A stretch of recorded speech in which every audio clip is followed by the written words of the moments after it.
காசு அப்ப போலீஸ் எங்களுக்கு ஏன் வராங்க? நாங்க பெருக்கிறவங்க ஏன் வரீங்க?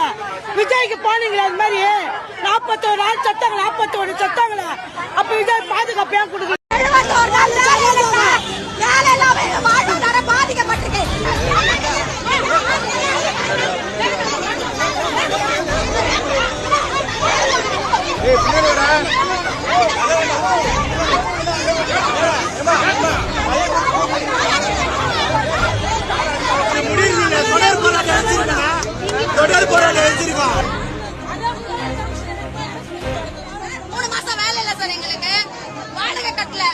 வயிற்றுக்கு ஒரு நாள் சாப்பாட்டுக்கு நடக்கிறது அவ்வளவு கஷ்டமா இருக்கு எங்களுக்கு.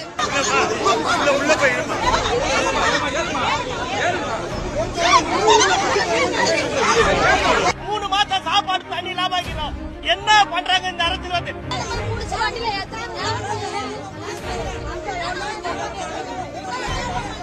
நாங்க வந்து சண்டை போட வரல, இது வர நான் தான் கேக்குறோம், எங்க வேலை தான் கேக்குறோம், என் பொழப்பு தான் கேக்குறோம். அது இல்லன்றாங்க, என்ன செய்யலாம் சொல்லுங்க? எங்களுக்கு சென்னை மாநகராட்சின்னு சொல்லிட்டு எங்களுக்கு யூனிஃபார்ம் கொடுத்தாரு. ஆனா திடீர்னு கான்ட்ராக்ட்னு சொல்லும் போது எங்களுக்கு இருதயமே உடஞ்சு போச்சு. இன்னமும் நாங்க நொறுக்கப்பட்டுதான் இருக்கிறோம், இன்னும் பாதிக்கப்பட்டுதான் இருக்கிறோம்.